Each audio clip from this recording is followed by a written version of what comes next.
আপনারা জানেন যে গতকালকে এই কূটনৈতিক পত্রটা হস্তান্তর করা হয়েছে এবং এখন পর্যন্ত আমাদের জানা মতে সরকারি চ্যানেলে আমরা কোনো উত্তর পাইনি। আপনি যেটার কথা বলেছেন এগুলা মিডিয়াতে এসেছে, স্পেকুলেটিভ। এই মুহূর্তে এটা নিয়ে কোনো মন্তব্য আমরা করব না, বরঞ্চ আমরা অপেক্ষা করব ভারত সরকারের উত্তরের জন্য। সেই উত্তরের উপর ভিত্তি করে বাংলাদেশ সরকারের পরবর্তী পদক্ষেপ নির্ধারিত হবে।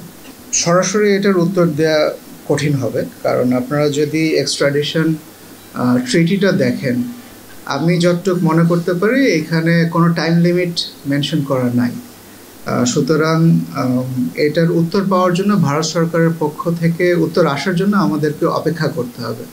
আমরা একটা সময় পর্যন্ত নিশ্চয়ই দেখব, যে কোনো জিনিসের উত্তর দেওয়ার একটা স্বাভাবিক সময় আছে। যদি সেই সময়ের মধ্যে উত্তর না আসে তাহলে এটার আরেকটা তাগিদপত্র দেওয়া হবে, আবার জানানো হবে যে আমরা এটার জন্য উত্তর এক্সপেক্ট করছি।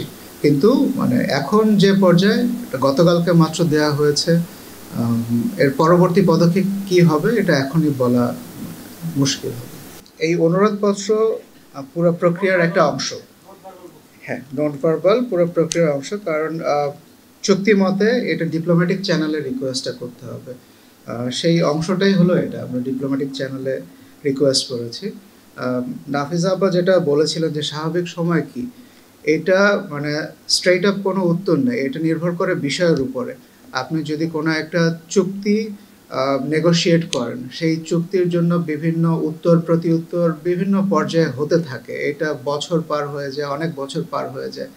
আবার অন্য কোনো একটা বিষয়, ধরেন আপনি যদি কোনো একটা কনসুলার অ্যাক্সেসের জন্য রিকোয়েস্ট করেন, সেটারও তো একটা টাইম ফ্রেম আছে। আমি যদি 5 দিন বা 7 দিনের মধ্যে এই রিকোয়েস্টটা অ্যাকসেপ্ট না করি বা এটা যদি আমি কমিউনিকেট না করি, তাহলে তো খুব বেশি গুরুত্ব থাকে না। তো প্রত্যেকটা বিষয়ের উপরে ভিত্তি করে সেটা স্বাভাবিক সময় নির্ধারিত হয়।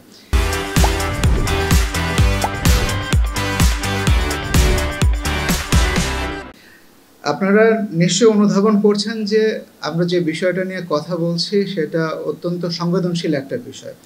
এই সংবেদনশীল বিষয়ে স্বাভাবিক সময় কি, এটার কোনো ব্র্যাকেটিং করা আমার মনে হয় আমার তরফ থেকে বা আপনাদের তরফ থেকে কোনো রকমের ইন্টারপ্রেট করার কোনো সুযোগ নাই। এটা যতটুক সময় দুই দেশের সরকার মনে করবে যে এটা কারেক্ট, তারা সেভাবেই ডিসাইড করবে। এই মুহূর্তে এটা নিয়ে আমার মনে হয় যে উই শুড নট স্পেকুলেট। তারপরে খারিজ করার নমুনা, আপনারা জানেন যে ফরেন মিনিস্ট্রি ডিপ্লোম্যাটিক চ্যানেল, কিন্তু রিকোয়েস্টের এখানে দুইটা সাইডে, ইন্ডিয়াতে যেমন এটার ফোকাল পয়েন্ট হচ্ছে ministry of external affairs, Bangladesh সাইডে এটার ফোকাল পয়েন্ট হচ্ছে মিনিস্ট্রি অফ হোম অ্যাফেয়ার্স। তো আমাদের কাছে এই মুহূর্তে তাৎক্ষণিকভাবে এটার ডেটা নাই।